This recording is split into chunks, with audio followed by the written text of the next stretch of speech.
views and opinions expressed in this program are those of the participants and do not necessarily reflect the views of BronxNet or the program underwriters. Welcome, welcome, welcome. Happy New Year of the Dr. Bob Lee. Welcome to BXRX. We're talking about open. You're always welcome to open.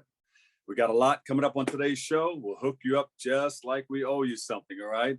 In fact, coming up on today's show, we'll hear from an author and highlight her latest book focusing on 5 rings. Look out for that.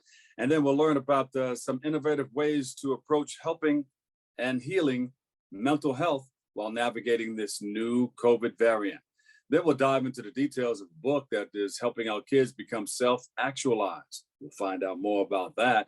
Plus, Bobby C., he steps into the room with the latest in the world of sports. Then finally, we'll hear from the director of an organization to learn about how they are helping students develop a love for reading.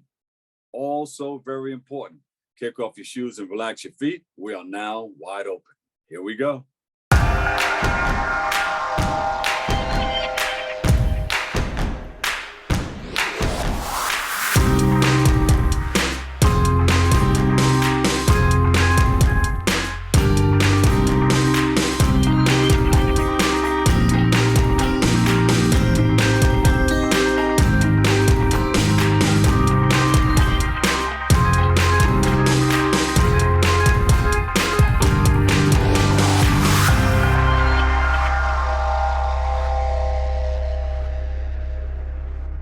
Hey everyone, I'm the Doc Bob Lee from 107.5 WBLS and BronxNet's Channel 67. You're always welcome.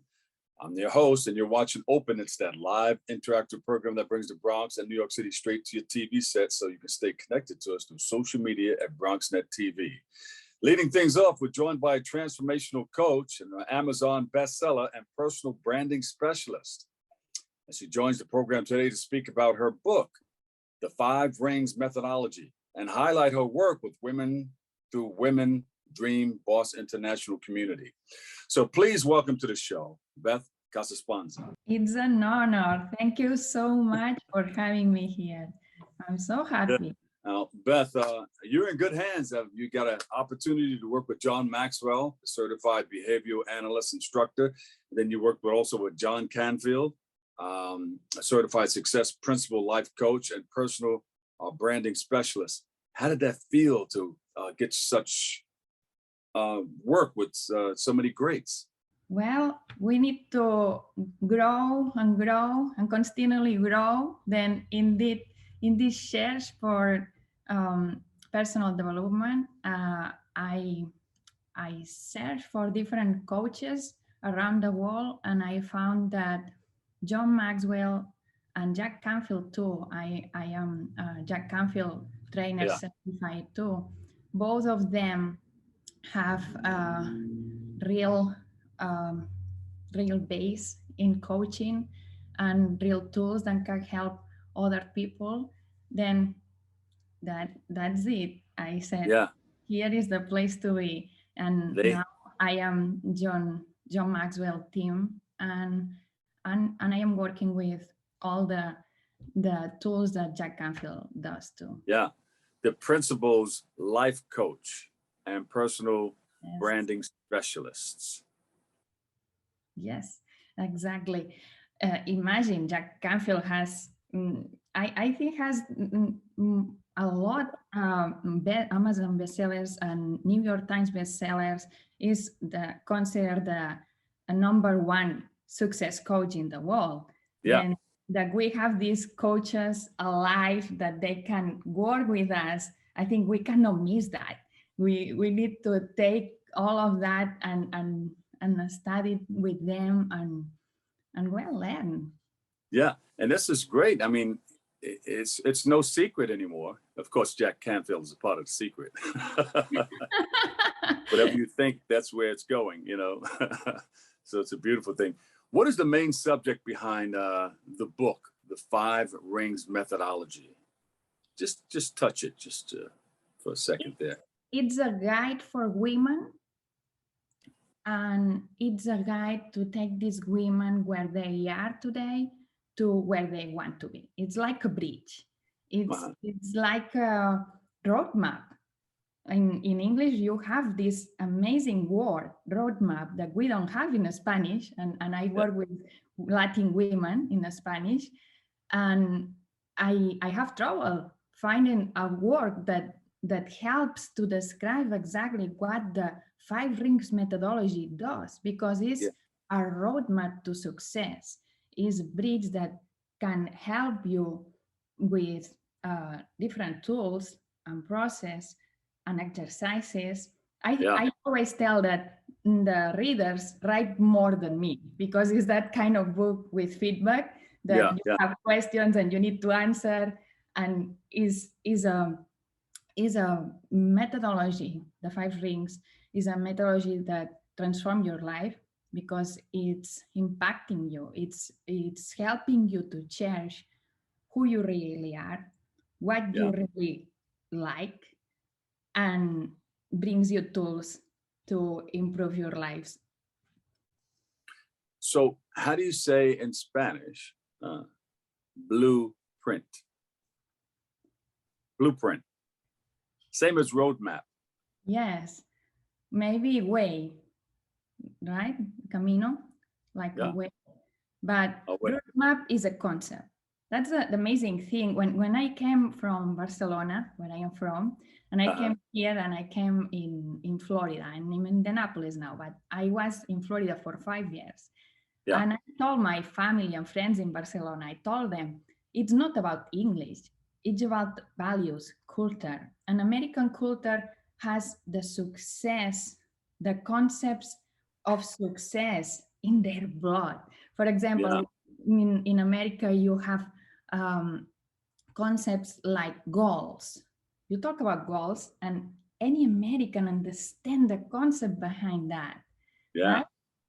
In our countries, where we speak Spanish, we set objectives, but we don't have the concept of breakthrough goal. Then translate and transport all of that to the Latin women, that they are here in our country, they are in America, and they came from other countries. And imagine that they came not only from other countries, they came from other lives, because maybe when they were living in Spain, or when they living in Colombia or Mexico or Peru, they were architects, they were engineers, and now here they are women, and they don't speak English well to talk and to work on the same level they were in their countries. And they study in their countries, it's not working here. Then this methodology is helping all these women to find what they really know, what they really want, what is their purpose in life, and align their life to this purpose. And in that moment, they shine. So you're here to bridge the gap and help them to create that purposeful life. So then tell me, how does the 5 rings methodology help us reach our goals and improve our lives? Sometimes we, not only women, all of us, we have moments that we are blocked. And sometimes it's only here, it's all here. It's in some cases it's because other people dream it for us, what we need to live. But in most of cases, is here. We are blocked. We have a lot of excuses. We are good with excuses. We have a lot of fears. We have a block. And let go of that. Clean all of that. Get clarified what you want. And then act. You are wrong. Act again and do it better and master it. Yeah, that's right. You're the founder of Women's Dreams Boss. Share with us what can women expect in the coming year, 2022? A lot of surprises. It's a surprise. Yes, Women's Dreams Boss is an amazing community, international community. For now, it's only in Spanish, but we are growing, and we expect this year to do that next step of the brand in English. And we have different, I think, amazing opportunities for all these women to share their gifts. For example, we do here in New York in September, we will be doing a book fair, a virtual book fair. And we will be doing again the book fair virtually in Barcelona in April. And in November, we will be doing the book fair in Miami. And So when you come here, where's the book fair going to be? It's virtual because all these authors, they are women. They are women that they publish their own books, but they are living. We have women in Norway, we have women in Spain, in France, in Puerto Rico, and a lot of places. Then we'll do that in virtual. If we do one night, maybe a gala or something to meet, it's for who can come. But virtually will be a full month of interviews and a book fair online. That's great. Now you have your Amazon bestseller out. You have those books out. What is your next book project? Do you have something to follow up that? Or that's a secret? No, we're sharing secrets here. You are good. Okay. So that's your gift. That's your life purpose. Yeah. So to help others to shine. Well, this is a very interesting question because it's what I am focused now. I am focused 100% on this book because we need it. Is the 5 rings methodology is a concentration of all the courses, all the workshops that we did all together in one book. Then I am in love with this book, and it's not published yet, will be in the coming How month. do you say that in Spanish? I'm in love with this book. Yes. Say it in Spanish. Say it in Spanish. Estoy enamorado de mi libro. Yes. It will be in English and in Spanish because it's a tool, and it's a tool that need to arrive to everybody. Then I will improve my English. Are you also doing an audio book with it? Yes. Yes. Excellent. Where can we go to find out more about all of this? Do you have a website where we can take a look at everything that you're doing? Of course, we'll have the website, bethcasaponza.com, and on social media, Beth Casaponza, everywhere, in LinkedIn, in Facebook, and Instagram, and YouTube are the strongest profiles on social media. There you go, Beth Casaponza, author of the 5 Rings Methodology. We're going to learn it. We're going to read it. Thank you so much for coming and sharing. Thank you so much. All right. Happy holiday. Happy New Year to you. Thank you. Thank you. Thank you to you and to all your team. You got it. All right, we'll take a break. We got more coming up next right here on Open. Happy New Year. We built a media network for you. BronxNet TV. Come learn in your new state-of-the-art studios at Lehman College. At Mercy College. And coming soon to the South Bronx in the Hub. Inspire with your stories, culture, history. Your Bronx on BronxNet. Engage with us. Connect with us at your channels and at BronxNet.tv. Learn, engage, inspire. BronxNet TV. From the Bronx to the world. BronxNet. Welcome back, everybody. I'm the Dr. Bob Lee from 107.5 WBLS, and you are watching Open. Thanks for hanging out with us. Our next guest is a holistic healer and a practitioner. She does well. She's all over the place. She's in a lot of publications, too. She has a PhD. She's a teacher and a public speaker. She joins us to speak about the ways people can find their approach to self-care, healing, and achieving holistic health in the wake of this new variant. It's out there, but she's right here. And we welcome her, Dr. Maria Lemato. Welcome, Doc. Thank you very, very much. Well, this Go ahead, Doc. variant has all of us going crazy. And, you know, our vagus nerve, it's going boom, you know, and stress. And everybody's like, when is this going to end? I'm tired. So I'm here to help you a little bit to So relieve that stress. yeah, what are some of the things that we can do? Because I know for sure that people are going to be suffering. They're going to be stressed out because people call me every day with different situations. How do we handle this stress and all this Well, post?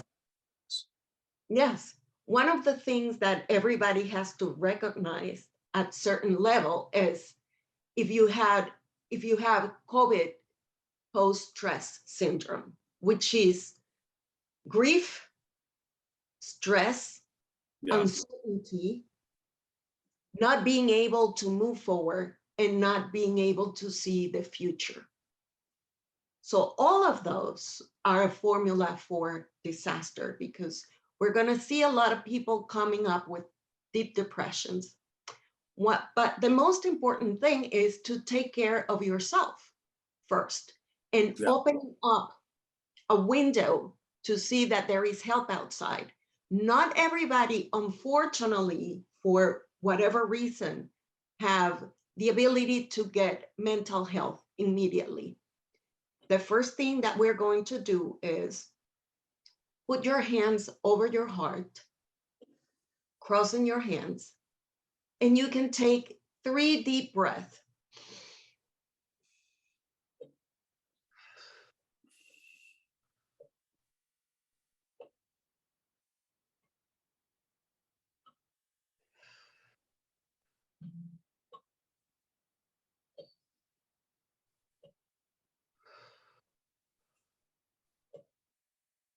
And notice what you notice right after it. Are you still having anxiety? Are you still having a rushing heart? If that's the case, repeat it again. And yeah. you can do this either in the morning, the moment you wake up, this is great. The Yeah. moment you're going to sleep, it's great to relax you. And Doc, try to blend into the chair or the couch that you're sitting in Yes. and just bump it down, relax, let it all drop, let it all go, because this thing is real.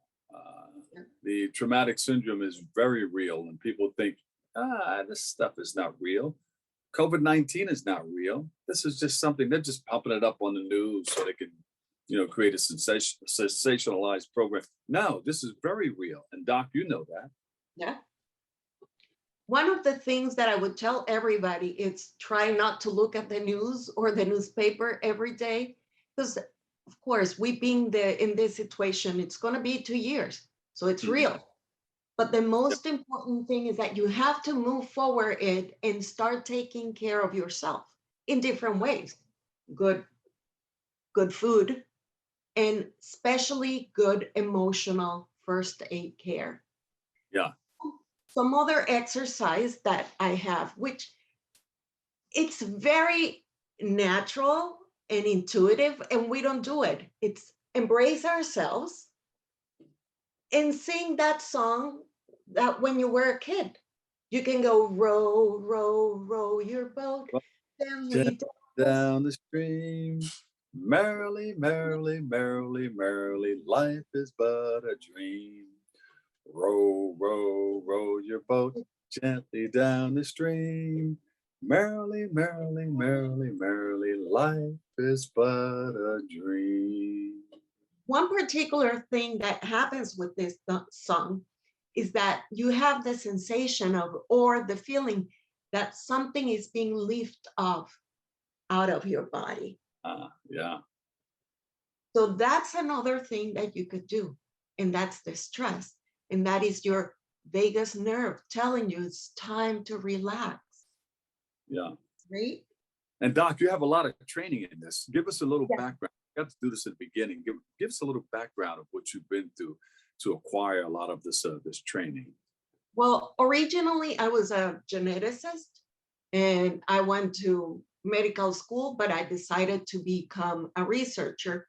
But then after several years, I noticed research wasn't enough for me because I couldn't get to the seed thought of whatever the problems I was studying.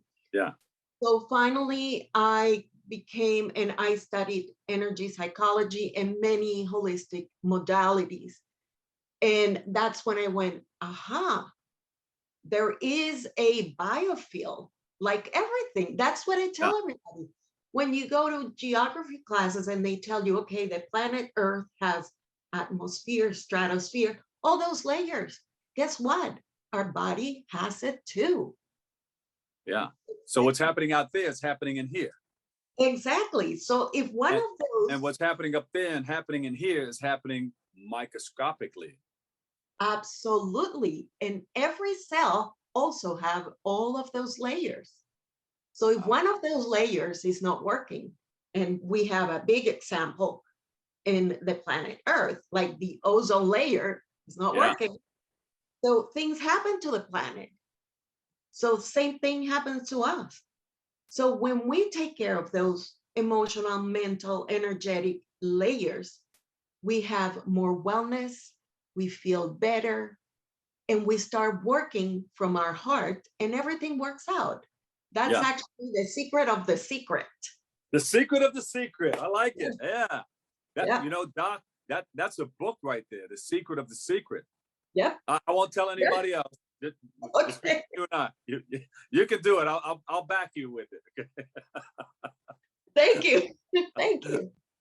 But we always forget, and this is what the crisis that we have right now is all of us forgot to take care of ourselves first.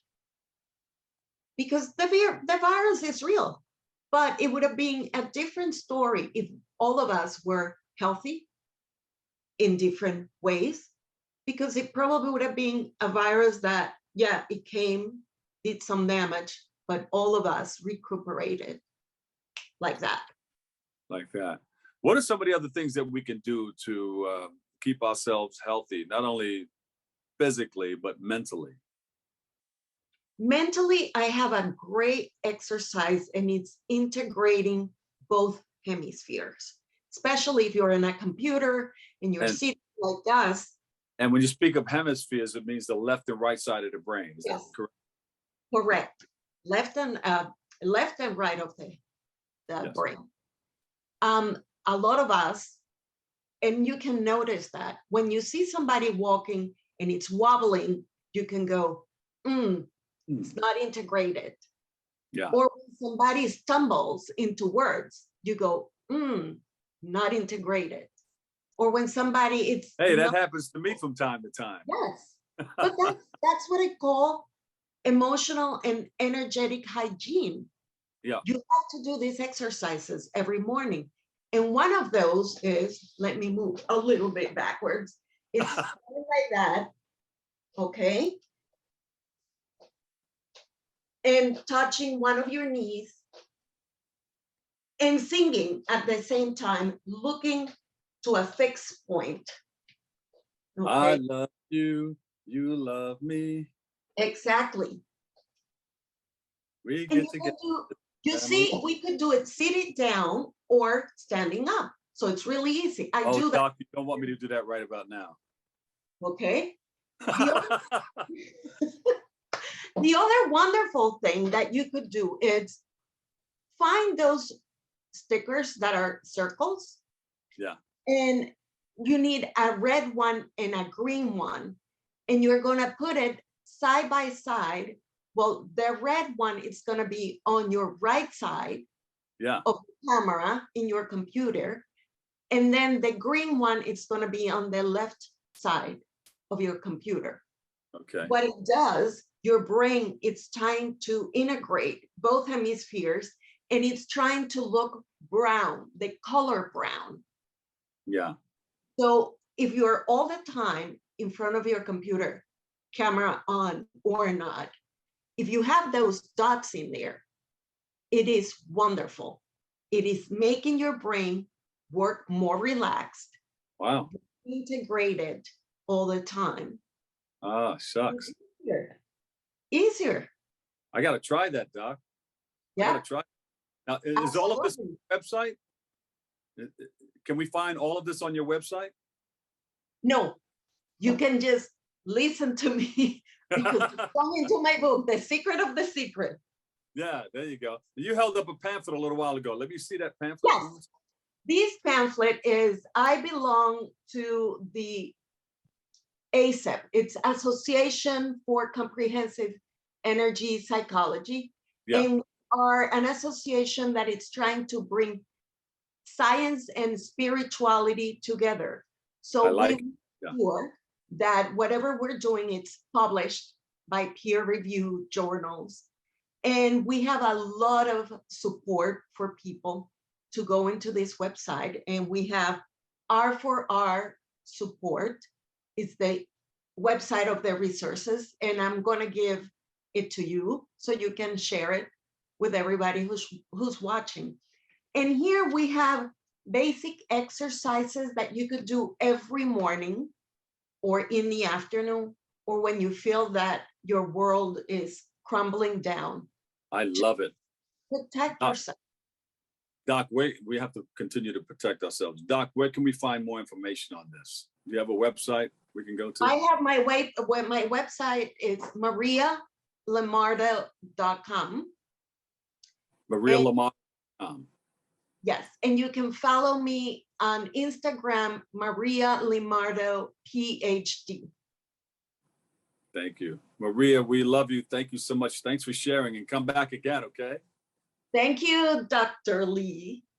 You want to take us out singing? Yes. I love you, you love me. We're one big happy family with a hip hop. Patty whack, give the dog a bone. Yeah, absolutely. That is so simple that people can do every day. Well, we appreciate you and we love you. Thank you so much. Thank you. Thank you. All right, we'll take a break. We've got more love coming up next on Open. When taking public transportation, don't touch your phone. Carry hand sanitizer and use it immediately upon leaving the bus or train. Avoid touching your face. If someone is coughing or sneezing, move away.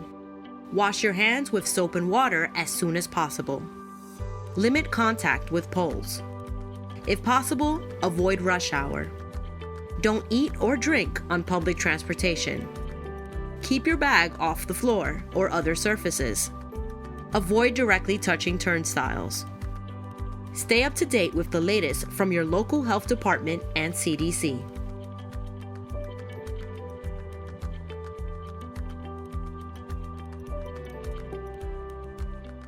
Welcome back, everybody. How are you? Hope you're all feeling well. I'm the Dr. Bob Lee from 107.5 WBLS, and you're watching Open. And our next guest is a self-published author and illustrator. She does a fantastic job, I hear. And she joins us today to speak about her book, Kids Who Create. And she's helping to empower our youth, and that's very, very important. I'm with her every step of the way, 100%. So please welcome to the show, Kiana Faris. Welcome. How are you? Thank you. Thank you very much for having me. Happy day. Happy day to you too. All right. How long have you been doing this? I hear that you're very, very passionate about this, and you do these children's books, but you're in the business. Talk about it. I'm officially in the business. I started this journey about 2 years ago because it started in December, more focused with the book with Kids Who Create. And it didn't start with the intention of it being create. It just started with a girl and the audacity to create. And eventually it manifested itself. And as I kept creating, Kids Who Create was born. Were you that girl that you were writing about? I am that girl, yes. And I've actually incorporated my stories in the book. So I share with the children stories of friends, of fun, even of flaws, because I let them know, hey, I have flaws and you have flaws too, but we can make them better. There you go. And people fail, but they come out of it. And fail teaches you to move on to the next level, or teaches you what you shouldn't do the next time you get into that, whatever you're getting into. I like what you're doing, and I think your book should be in some of the schools. Thank you. That is definitely a goal, because Kids Who Create, we wanted it to be a lot, for everybody, very, very inclusive. And not only just to get it into the schools, but to continue to build a curriculum around it. So that way it can also be in the schools, but also with the after school programs, with the girls and boy programs, religious affiliations, because I don't want to say it's ambiguous, but it's about self. So children end up writing about themselves, even though they start with stories about who I am. I use those stories in order for children to feel comfortable and get the direction of, oh, okay, well, she talked about that, I can write about this, or she drew that, I can draw this. Exactly. I can be just like her with my own individuality. And I think you're on the right track there. What do kids learn when they are reading your book?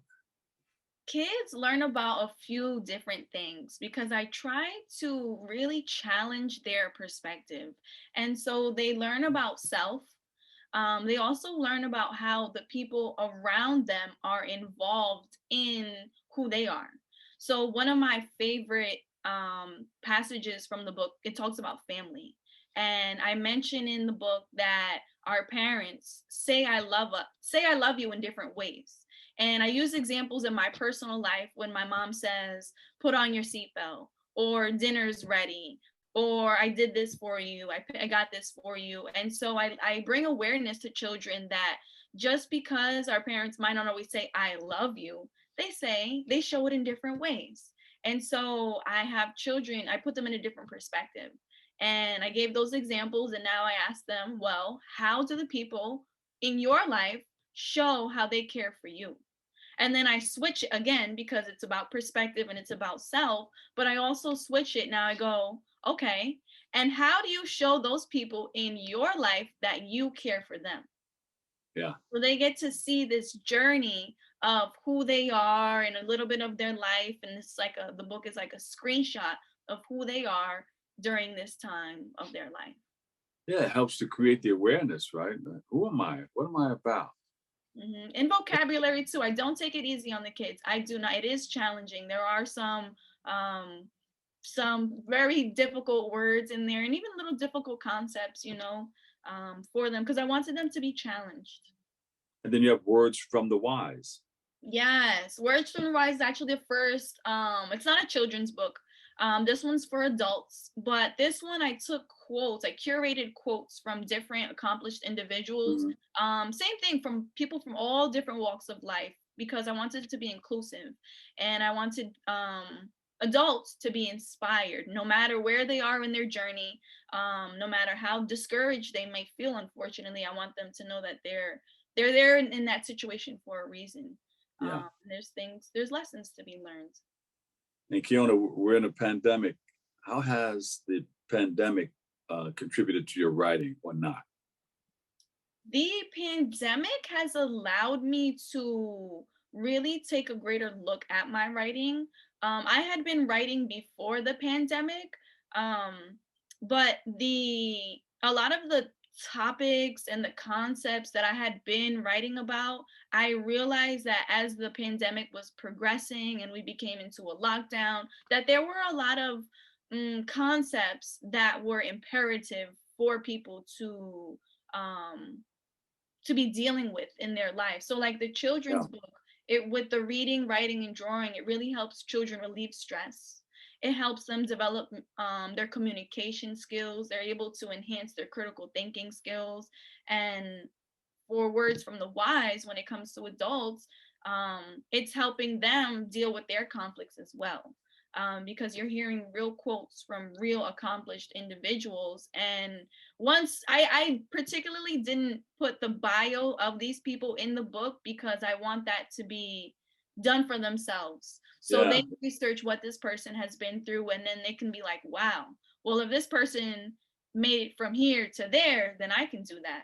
And there's a lot of individuals who their journey has been well documented. So they might already know, wow, this person said that, and I know they came from this situation and they went there. So it's that really self-help of mental health, of making sure that health and wellness is a priority. And that's something that this pandemic has really been able to help me focus, not on just on myself, but also, okay, how can I help other people during this time? Right. I like it. I like you. Thank you. That's right up my alley.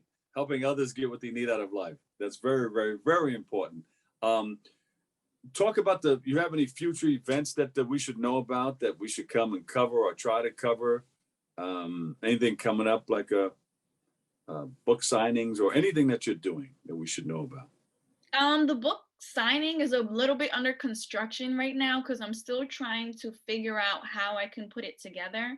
Because I have this children's book and I have this adults book. So I'm trying to figure out, do we have the adults sitting with the children? Do we do it separately? But I know in the future, I'm definitely going to continue to release books. Kids Who Create is the first of that curriculum of 8 books that are projected to be a part of that curriculum. I can't tell you too much just yet, but I'll let you know that's one of 8 of the curriculum that is the Kids Who Create curriculum. Yeah, excellent, great. So that's what we're going to have to look forward to. Beautiful.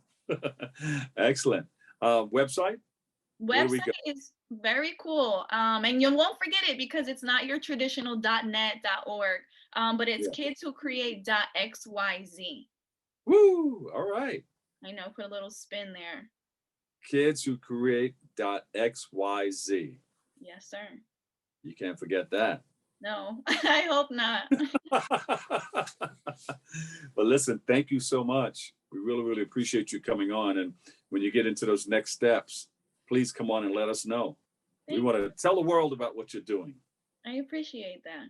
Thank you very much for having me. You got it. Kiana Faris, self-published author and illustrator. Kids Who Create. Beautiful. And what's the other one again? Words from the Wise. Words from the Wise. They look like. Thank you so much. Yeah, hold them. There you go. Gotcha. Congratulations. Thank you. Thank you very much. All right. Have a great day. Coming up next.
Morning, sports fans. Plenty of cold weather here in the Big Apple. It is definitely football weather. It's the height of the college football season. Bowl season championship finale is on tap, and we bring in a special guest. We bring in bowl season executive director Nick Carparelli to break it down for us. Nick, I hope wherever you are warmer than me. Yeah, well, I'm in Houston today getting ready for the Texas Bowl, last game of bowl season before that championship game. And when I arrived here, I expected it to be warmer, and it's not. So not too much better situation than you, Bobby. Well, it's great to hear that it's a little bit warmer at least, and definitely excited to have you here on the show with us this morning. Always great to talk some college football with you.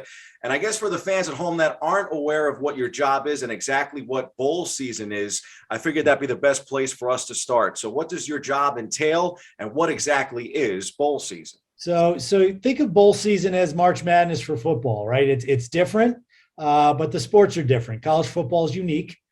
We have a 100-year-old tradition in college football to play in bowl games at the end of the regular season. There's 44 of them now. They're all independent businesses. They've done a great job over the years of building their brands and having this unbelievable presence in their communities. But what bowl season does is it pulls them all together under one umbrella. If you've tuned into bowl games, if you watch the Texas Bowl tonight, you'll see the bowl season logo on the field. We pull the games together in a lot of great efforts. We have a bowl season radio network now. We have philanthropic endeavors with our Extra Yard for Teachers program. And really our goal is to promote the bowl system as a whole and tell all the great stories that the student athletes have and the communities that host the bowl games have over the years. Now, of course, tough times the last 2 years. I think that would be an understatement, but most of the challenges are understood. But from your vantage point, what has been the toughest part of having bowl season during a pandemic? I think it's just the uncertainty, right? I think what's going on in the world is not unique to the game of college football. It's not unique to bowl season. but the ability or the inability to, reschedule games, to have a fallback position, to have teams to fill in for teams that back out. Those are a lot more difficult to execute during bowl season than they are at other times of year. So I think there's been a lot of frustrations with the teams that have backed out last minute from bowl games. A lot of those decisions have been left into the hands of the teams, and we really have no standard across all the games and all the conferences. So that part's been frustrating. Every year the conversation comes up about the impact of players that are opting out of bowl games. For you, what has been that conversation like, and what has been the impact of some of those players opting out? Yeah, we don't worry about it too much. 95 or more % of the players opt in. It's the job of every bowl to provide a great, memorable experience for those student athletes. We've seen examples of student athletes given opportunities in bowl games that they might not have had otherwise, and they've stepped up and made a name for themselves. And I think everybody's excited to see them play next year. I think the opt-out issue is more of a societal issue. I'm a little bit old school. My son, if he was in that situation, he would not be allowed to skip his last game and abandon his teammates. That's just my personal opinion. But people are free to do what they want. We just don't worry about it too much. And Nick, from a Bronx perspective, I think our fans at home would love this. You helped organize the Pinstripe Bowl.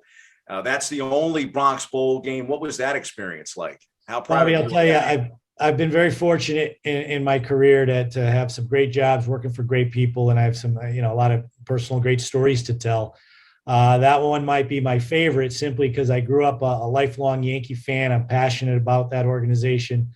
When I was in charge of Big East football, I felt we needed a home bowl. Our fans were always traveling the furthest, and it was hard for them and expensive for them to get to the games down south. I said, we should have a bowl game in Yankee Stadium when they opened up that new stadium in 2009. I approached the Yankees.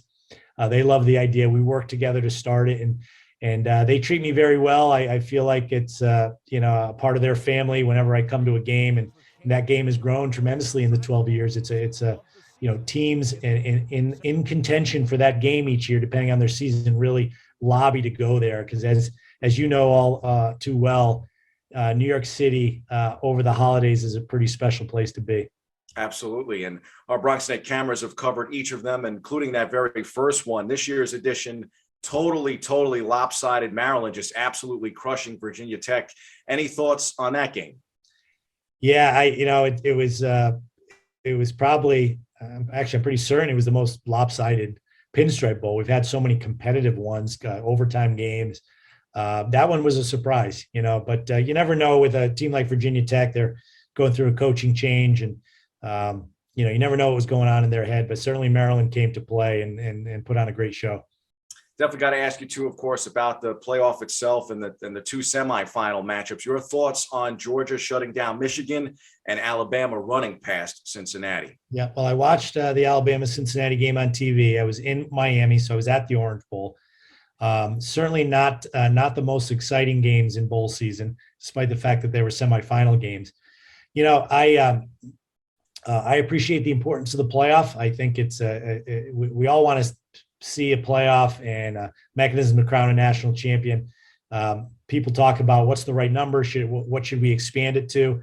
I would say that those two games made the case that we should reduce the playoff to just the top two teams. We've seen a lot of blowouts in these semifinal games over the years. I'm not sure we need a bigger playoff in order to determine the national champion, but I think people want to see it for other reasons. So it's here. But from a enjoyability standpoint of watching a game, though, that probably wasn't our best. Well, that leaves us with Bama and Georgia. That sets up number 1 versus number 3. Alabama, of course, number 1. A rematch from early December in that SEC title game. Your 2 cents on the championship finale? It's going to be a good one. I think it's interesting that Georgia is favored, even though Alabama beat them so handily in the SEC championship game. I certainly think it'll play out differently than that game did. I don't know who's going to win the game. I just know it's pretty hard to pick against Alabama, given the run they've had the last 10 years or so, until they prove otherwise. Absolutely. And quarterback Bryce Young having a real great year. We covered the Heisman again this year. I just think it'd be very difficult to pick against him and Alabama in the championship. I agree, but it's going to be a fun game to watch. I'm looking forward to being there, and tough to pick the winner of that one, which is always makes the game more compelling. Nick, before we let you go, what are your prospects of, you mentioned it just a minute ago that, the idea of maybe college football expansion. What do you think is on the horizon for bowl season? Well, it's interesting. College athletics in general is going through so many changes. You mentioned opt-outs, but we're also in the new era of this transfer portal, and it's a new thing. And anytime something's new, you're going to see an over-indexing in the amount of people participating. So, a lot of kids in that transfer portal. I don't think you'll see it be at the same level to the same magnitude as we move forward. You have the whole NIL issue, kids able to capitalize on their value off the field, which I think is a good thing. But we need to provide a little structure to it. And then the COVID issue is still weighing over our head in everything we do in everyday life. I'm of the belief that we have to move on pretty quick, find a way to live with it. It's not the same virus it was, 2 years ago. We've learned a lot more from it, and we can't disrupt our lives anymore. So a lot of things going on all at once. I think it's the combination of those things that's making things so complicated for us these days. But we'll get through it. I figured you could give your son a shout out as well, since he's pitching here in the Bronx for Manhattan College. Yeah, Nicholas Carparelli III. He's a freshman pitcher for the Jaspers up in the Riverdale section there. He's home for break now. He absolutely loves Manhattan College, loves Coach Cole, and he's got his work cut out for him in his freshman year, transitioning to the college level, especially at the level Manhattan College is. But he's got a bright future. Thanks for asking. Oh, absolutely. It's so great to, again, have you on the show, Nick. I appreciate you taking the time. And it might be cold out, but the bowl games have provided really a much needed distraction. They have, for sure. We got one more left to go tonight, and then the championship game. So don't turn off those TV sets just yet. All the best in 2022, Nick. Appreciate you coming on. All right, Bobby. Thank you. Anytime. Take care.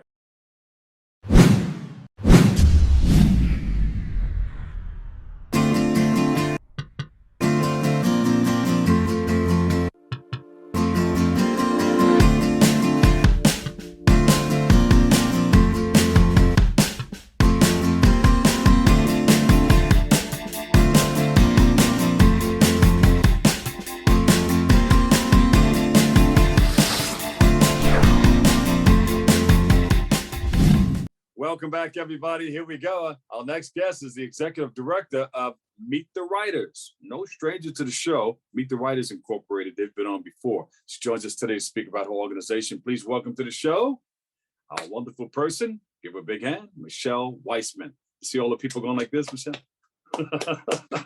Thank you so much, Bob. Yeah, welcome Thank you back. for having me again. Thank you. Oh, it's really wonderful to see you. Yes, nice to see you too. So you've been doing so many great things and meeting so many people and presenting this all over the place. How have you been doing? And like during the pandemic? It's been a crazy time, but I feel like we've been really lucky. I asked authors, would you be willing to go in person to school this fall? And authors said yes. The author wears a mask, the kids wear a mask. But despite the mask, I think it's been really powerful to people to be together. And we've had the great fortune to have Sonia Manzano. People know her as Maria on Sesame Street. Yeah. But she also wrote an amazing middle grade book called The Revolution of Evelyn Serrano, about her growing up in the Bronx in the 70s. Beautiful. Hold it a little closer. Let me see that again. Yeah, there you go. Okay, great. Thank you so much. And we'll try to post some of this up also. So, and some of the other people that you've collaborated with are who? So we also had some good luck in having a Nigerian American author, Tomi Ariene. She has been 90 weeks on the New York Times bestseller list. And she also met students. We'll try this one if I could get it in the frame. She also met students at a middle school, and it was electric. It was really wonderful. And she personalized every book. And that was amazing. I said, oh, do you have time? I don't want to take too much of your time. No, I really want to connect with students. Yeah. And I think the feeling was mutual. Yeah, I mean, you have to be there, you know, to do everything virtual. It's that personal experience is like almost missing, you know, to feel and touch and be in the same area as people presenting these books. You can see their facial expressions. You could see them sort of on a Zoom, but I can't, you know, reach out and touch someone, basically. Although we have to stay apart so we can come together at another time. But how have you been doing, you know, around these times? You know, people have been coming in, you've been booking them. Yes, I've been booking them. I'm keeping my fingers crossed that everything we have for the winter and spring can go through. We do have a backup plan. Of course, we could do it virtually if people can't go in person, but most authors say, yes, I really want to see the kids. And so it has been amazing. Sometimes an author isn't available to go in person, so we've had some powerful virtual visits too. Yeah. I was able to connect an author from Pittsburgh with students in the Bronx who were reading this wonderful and poetic book called A River of Words about William Carlos Williams. And it was really great because the kids were super prepared and had a lot of questions for the author. And so that's a lot of fun too for the author, you know, to sit at home in Pittsburgh. I'm sorry. Yeah, no, go ahead. But they get a chance to sit and they sign the book too in person. So it's a better feel in person for sure. Yeah, it's true. But even virtually, authors have said that they would sign book plates. And so at the end of the event, kids are in school, they could walk home with a signed copy of the book. And we're hoping that as kids and schools stay with our program, they get, you know, a small stack of books that are signed to them that they could look at, you know, again and again. And so I like to think that it's sort of 1 + 1 = more than 2. So that, you know, as kids meet authors in their schools, it seems like more. For people who just tuned in, give us a little overview of your program and what you've been doing. So I run a small education and literacy nonprofit called Meet the Writers that connects authors to students in schools. We're primarily in Title I schools. And we've been doing this for about 6 years. I think I've reached over 35,000 students, and we've done over 175 events. And when I started, I thought it was all about education and literacy, but I've come to learn it's also about identity by connecting authors, students to authors who look like them, who have written about experiences that might reflect their own. And it's also about empathy, about reading books about people who are different from you. And so I feel like it's about sort of these 3 things, about reading, literacy, but also identity and empathy. So that's what I've come to learn in the time I've been running this. Yeah. Michelle, what have you learned from 2021 that you can maybe apply to 2022? Well, when I started, I thought it's not a virtual experience because kids could log on to things like YouTube. Yeah. But there has been some power to this virtual experience too, because for every visit, I've been to every author visit so far, the authors don't fool around. If a kid asks a question, like to Sonia Manzano, like, why did you write this book? Why was it important to you?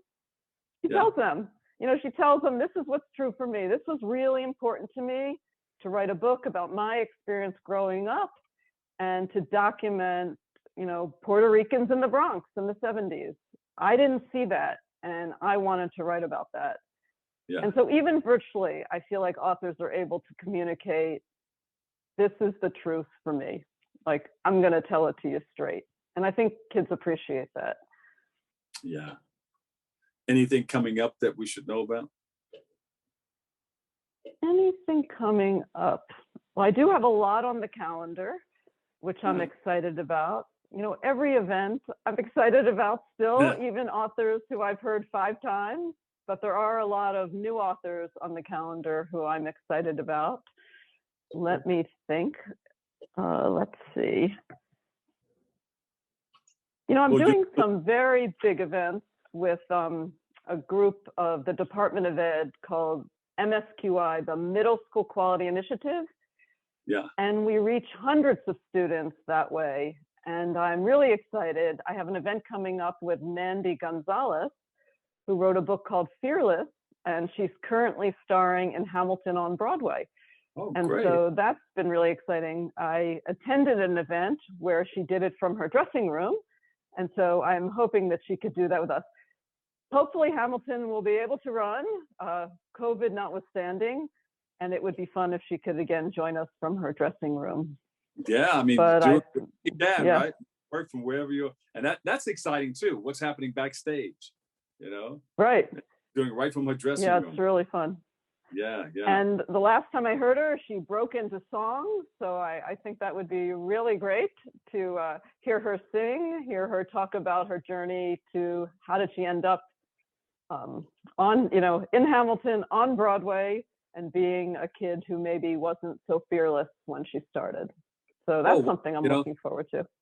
And maybe the next time you come on, you can share that. I don't know how we can do it. We probably can. You can share that screen and share like a bit or piece of it. It's a Zoom, right? Yeah. Yes, this will be Zoom. The last event we did, we reached students at 12 schools in the Bronx, Brooklyn, and Queens. Mm-hmm. I think we reached about 1,000 students. So I would love to. I think that would be really great. Yeah, Michelle, thank you so much. You're always a pleasure to talk to. You always have some great information. Thank you for creating that awareness and helping to educate our youth. We appreciate you. Bob, thank you so much for having me again. Have a wonderful holiday, and I look forward to telling you all about Mandy Gonzalez. Yes. Before you go, where can we get more information on what you're doing? What's the website, social media? Yes, I'd love to hear from authors, schools, and of course, funders at meetthewriters.org. Thank you so much. Thank you. Michelle Weissman, Executive Director, Meet the Writers Incorporated. Thank you. We can't thank you enough. Enjoy the holiday. Thanks, Bob. You too. You too. All right, that about does it for us. It's about that time to wrap the show. Thank you for tuning in. Thank you for checking it out. And thank you for letting us share in this space and time with you. And always remember this, what you are is God's gift to you, and what you make of yourself is your gift to God. So choose your choice. Let your choice control the chooser. I'm the Dr. Bob Lee, and I'll see you on the radio on 107.5 WVLS. Love you all.